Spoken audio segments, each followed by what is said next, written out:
Welcome to my channel. আমি তনুজা। আমার চ্যানেলে তোমাদের সকলকে স্বাগত জানাই। আশা করি তোমরা ভালো আছো, আমিও বেশ ভালো আছি। শুভ সন্ধ্যা বন্ধুরা, এখন বাজে 7:30। মেয়ের বানাচ্ছি ডিনার, একটা অন্য ধরনের স্যান্ডউইচ।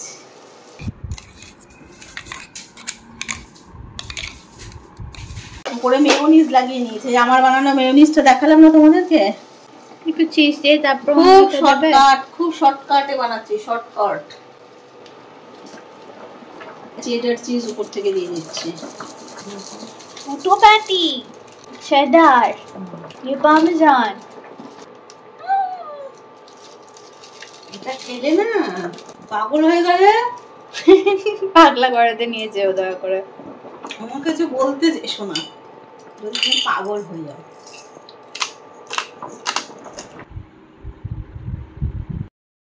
এই যে ইনি ডিনার নিয়ে বসে গেছেন। ভালো ডিনার হলে চোখটা খালি তোমরা মন দিয়ে দেখো, আমি ডুবে যাচ্ছি। ভালো করে চোখটা দেখো, কামড়টা দিল। কেমন হয়েছে খেতে?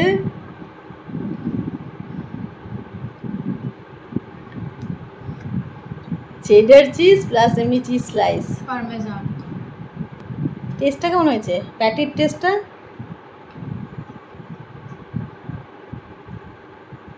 আমার আওয়াজটা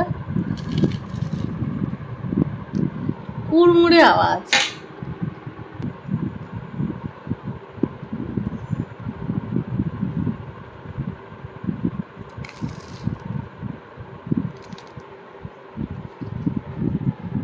শুভ সকাল বন্ধুরা, এখন প্রায় 8টা বাজে। এখন থেকে আমি আমার ব্লগটা আবার শুরু করছি। কালকে রাতে মেয়ের খাওয়া দেখানোর পরে বাদবাকি ভিডিও করতে আমি একদম ভুলে গেছিলাম। গরমে আসলে মাথা থেকে বেরিয়ে গেছিলো, তাই এখন থেকে আবার আমি ব্লগটা কন্টিনিউ করছি। এদিকে দেখো আমার কারি পাতাটা কত সুন্দর হয়েছে। আজকে জলখাবারে বানাচ্ছি রাওয়া ইডলি, কী বলে হলুদ মুগ, যেটা মুগের ডাল খাই, সেই মুগের ডাল, কাজু, কারি পাতা, আদা, কাঁচা লঙ্কা, জিরে, সর্ষে সব ফোড়ন দিয়েছি। ফোড়ন দিয়ে একটু ভাজা ভাজা করেছি, একটু হিংও দিয়ে দেবো। দিয়ে নেড়ে চেড়ে এটাকে ওই ফোড়নটা এর মধ্যে দিয়ে দেবো। এই ব্যাটারটা আমি আধা ঘন্টা আগে করে রেখেছি। 2 কাপ সুজির মধ্যে 1 কাপ দই দিয়ে মিশিয়ে রেখেছিলাম। এই ফোড়নটা দেওয়ার পরে এর মধ্যে আন্দাজ মতো নুন, মিষ্টি আর একটুখানি জল লাগবে এটার মধ্যে, সেটাও দেবো। আর দেবো সাম্বার মশলা। এই সাম্বার মশলাটা কিন্তু আমার বানানো, মানে আমি ঘরে বানিয়েছি। আর দেখো মেয়েকে একটু জল দিতে বলে ও ক্যামেরার দিকে হাতটা করে দিচ্ছে বলে ওর হাত থেকে নিয়ে আমি নিজে দিয়ে দিলাম। দেখো একটু পাতলা করলাম মিশ্রণটা, আমি ঢেকে এটাকে রেখে দেবো। 10 মিনিট পরে দেখো আমি অর্ধেক পোর্শন আলাদা করে নিয়েছি, তার মধ্যে ইনো মিলিয়ে নিয়ে আমি 1 লট, মানে 12টা হয় আমার একটা ইডলি স্ট্যান্ডের মধ্যে, সেই 12টা দিয়ে দিলাম। যতটা বসাবো তৎক্ষণাৎ ইনোটা মেশাতে হয়, আগে মেশালে সেই কাজটা হয় না। আর এদিকে দেখো ভেন্ডি আলু ভাজা পেঁয়াজ দিয়ে আমি করছি। আমি জানি না বর বাজারে গেছে কি আনবে, সেই জন্য আমি আগে ভেন্ডিটা ঘরে ছিল, কাল ইনস্টামার্ট থেকে এনেছিলাম, সেটা বসিয়ে দিয়েছি। আর এদিকে দেখো কুমড়োর ডাঁটা আমার বর নিয়ে এসেছে, তো কুমড়ো পাতাগুলো আমি আলাদা করে রাখলাম বড়া বানাবো বলে। আর ইডলি আমরা সবাই মিলে খেতে বসে গেছি, রূপালীকেও দিয়ে দিয়েছি। মেয়ে স্নান করে নিল, ওই জন্য রাস্তা একটু দেরি হলো, ওটাও দিয়ে নিয়ে তবে নিয়ে আমি খাবো। এখনও মেয়ে খাচ্ছে, আমাদের সকলের খাওয়া হয়ে গেছে। আর রূপালীর ঘর ঝাড়ু পোছা সব কাজ কমপ্লিট। মেয়ে বলছে মা যারা যারা গুড মর্নিং করছে তাদেরকে আমার গুড মর্নিং আর লিখতে ইচ্ছে করছে না। ওর বাবা বুঝতে পারছে না, ওর বাবা বলছে কেন? তো আমি বুঝেছি ব্যাপারটা আসলে গুড আর নেই, তো মর্নিংটা একদম জ্বালা পোড়া মর্নিং, তাই বলছে গুড লিখতে পারছি না। তো আমি বললাম তা আমি যেরকম লিখেছি, আমার এক বান্ধবীকে মর্নিং গুড আর বলতে পারলাম না, জ্বলে পড়ে যাচ্ছি বলে। এখন 12টা বাজতে 5 মিনিট বাকি। স্নান পুজো সব হয়ে গেছে। কি অবস্থা দেখছো গরমে? ভালোবেসে আর ভিডিও বানাতে পারছি না, এতটাই কাহিল হয়ে যাচ্ছে যে একটা যত্ন করে সেই যত্ন আর আনতে পারছি না গরমের জ্বালায়। আজকে অনেক তাড়াতাড়ি আমি পুজো দিয়ে নিয়েছি, এখন প্রায় 11টা বাজে। তো দেখো আমার পুজো দেওয়া হয়ে গেছে। ফল আনেনি, বর মিষ্টি নিয়ে এসে সেই দিয়েই পুজো দিয়ে দিলাম।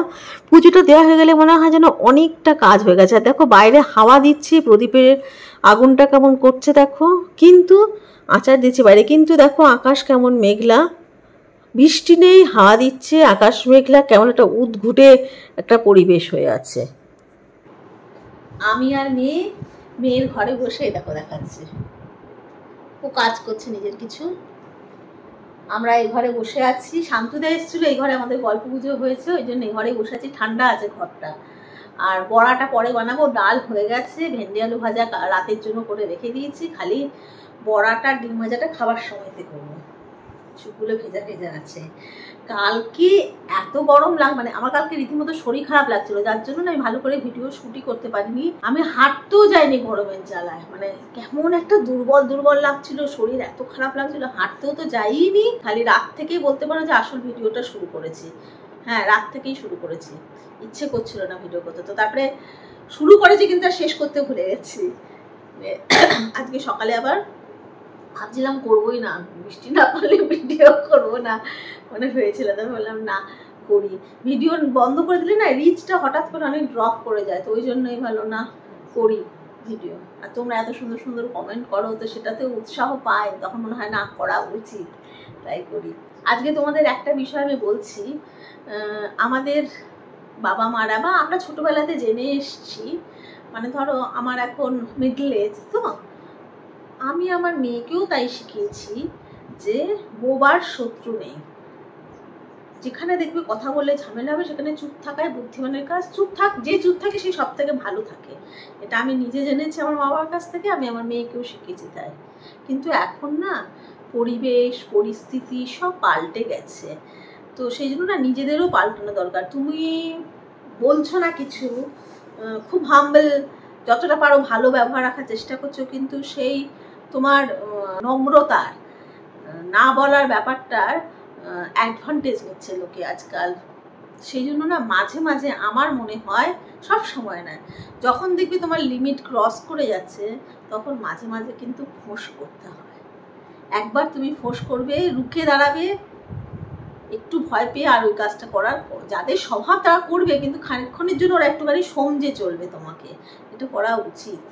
এখন আমার মনে হয় পরিবেশ পরিস্থিতি অনুযায়ী, এবং আমার মেয়েকেও এখন বলি যে তোকে যেটা বলেছিলাম সেটা পুরোটা কিন্তু ফলো করার দরকার নেই।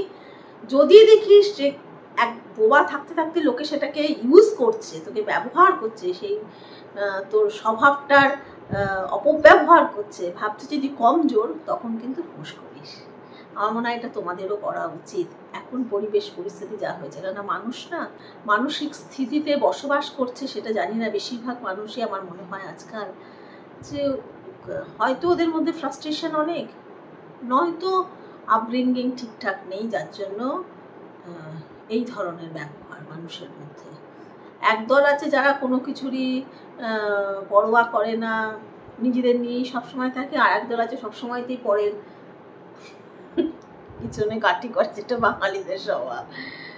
আমরা এত বছর বাইরে থেকেছি, অবাঙালি অনেক অনেক ক্লোজ বন্ধু ছিল, তারা সবসময় নিজেদেরকে নিয়ে মত্ত থাকতো। ওই যে সমালোচনা জিনিসটা না ওদের মধ্যে খুব কম ছিল, আমি যতটুকু জানি। অনেকের হয়তো অন্যরকম অভিজ্ঞতা হবে, কিন্তু প্রবাসী যারা বাঙালিও আছে তাদের মধ্যেও কিন্তু এই স্বভাবটা আছে। মানে বাঙালিদের মনে হয় সমালোচনাটা অ্যান্টাসিডের কাজ করে। হ্যাঁ, পরনিন্দা পরচর্চা করা উচিত, হ্যাঁ পরনিন্দা পরচর্চা করা উচিত, হেলদি। কারোর ক্ষতি করে পরনিন্দা পরচর্চা করাটা আমার মনে হয় ঠিক নয়। একটা জায়গায় বসেই ইয়ার্কি মারো, ফাজলামো মারো, সেই বেসিসে যদি পরনিন্দা পরচর্চাটা হয়, এনজয় করে, সেটা আলাদা জিনিস। কিন্তু কারোর ক্ষতি করে পরনিন্দা পরচর্চা আমি একদমই সাপোর্ট করি না। আমি ব্যক্তিগতভাবে যদি আমার সামনে কেউ করেও তাকে আমি প্রোটেস্ট করি, তো এটা আমার স্বভাব। অনেক বকে নিলাম, কারণ গ্যাসের সামনে রান্না বেশিক্ষণ দেখানোর মতো সেই আবার পরিবেশ পরিস্থিতি কোনোটাই নেই। কারণ আমি যতক্ষণ অবধি আগুনের সামনে রান্না করি, আমার ভুরু পুচকে দুটো ভুরু একদম এইখানটায় চলে আসে। আমার আশেপাশে যারা আসে তাদেরকে বলি দূরে সরে যা, আমার দেখলে রাগ হচ্ছে, এরকম একটা ভাব। কিন্তু এরা সবাই খুব কাজ করে অ্যাডজাস্ট করতে না পারো, কিন্তু মেন্টালি আমাকে সাপোর্ট করছে এবং সাজেশন দিয়ে সাপোর্ট করছে যে যতটা পারো রান্না কম করার চেষ্টা করো। আজকে আমি বরকে বলেছিলাম তুমি বাজারে যাও, আমি বাজার যেতে পারবো না, আমার ইচ্ছে করছে না তো গরমে যেতে, তুমি নিজের মতো যা খাবে তাই নিয়ে এসো। তো কি নিয়ে এসছে শোনো, ও নিয়ে এসছে কুমড়ো ডাঁটা, মোচা, আলু পেঁয়াজ তো আনতে বলেইছিলাম, আর কি এনেছে, আর কিছু আনেনি। ঘরে ছিল ভেন্ডি, কাঁচা লঙ্কা, হ্যাঁ আর কিছু আনেনি। তো যাই হোক, এটুকুই বুদ্ধি করে। হ্যাঁ, আর এনেছে গালকা, যেটাকে ধুন্দুল বলে, ওটা ছোলার ডাল দিয়ে একটা তরকারি। আমার বর খেতে খুব ভালোবাসে, আমিও ভালোবাসি, আমার মেয়ে অতটা ভালোবাসে না, ওকে অন্য কিছু বানিয়ে দেবো। তোমরা যে যেখান থেকে আমার ভিডিও দেখছো তোমাদের সকলকে আমার আন্তরিক ধন্যবাদ জানাই। তোমাদের যদি আমার ভিডিও ভালো লেগে থাকে তাহলে প্লিজ সাবস্ক্রাইব করো, লাইক করো আর শেয়ার করো। তোমাদের সুন্দর সুন্দর কমেন্টের জন্য অনেক অনেক অনেক ভালোবাসা তোমাদের সকলকে, ধন্যবাদও জানাচ্ছি এত সুন্দর সুন্দর কমেন্ট করার জন্য। দুপুরে খাবার সময় আবার দেখা হচ্ছে। পাখা কিন্তু চলছে, পাখা বন্ধ করিনি, পাখা বন্ধ করে থাকা যাবে না। এখন বাজে দুপুর 1টা, কুমড়ো পাতার বড়া বসিয়ে দিচ্ছি। ব্যাটারটা না আমি চাল গুঁড়ো দিয়ে করেছি, চাল গুঁড়ো নুন হলুদ দিয়ে যে ব্যাটারটা তৈরি করে রেখেছি। আর কুমড়ো পাতার ভেতরে নারকোল সর্ষে পোস্ত বাটা, যেটা আমি এই রেসিপিটা তোমাদের অনেকবার আগে রেখেছি, সেটা করেছি। আর এদিকে ভাত বসিয়ে দিয়েছি, ভাতের মধ্যে গাজর সেদ্ধ আর আলু সেদ্ধ দিয়ে দিচ্ছি, আর ভেন্ডি আলু ভাজাটা রেখে দিয়েছি, ওটা রাতে হয়ে যাবে। এই হলো আজকের মেনু। আর আবার আমি এই ঘরে ঢুকবো, মেয়ের সাথে খানিকক্ষণ বসে আড্ডা মারবো যতক্ষণ অবধি বন্যা আসছে। ভাজাটা তো হচ্ছে, হতে থাক। এই যে খাবার দাবার আজকে ডাঁটা দিয়ে ডাল দেখালামই তোমাদেরকে। আর এদিকে হচ্ছে কুমড়ো পাতার বড়া ভেজে নিয়েছি, আলু সেদ্ধ মাছ আমার বর, মেয়ের জন্য গাজর সেদ্ধ। এই হলো আজকের মেনু। গাজর ভাত সব বসে আছে, তোকে ডাকছে, খা।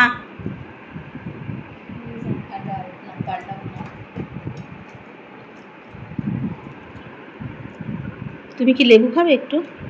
না না না খেয়ে এসছি। ও বোধহয় এখন কি লাঞ্চ করে নিয়েছিস? না না লাঞ্চ করিনি, ব্রেকফাস্ট এখন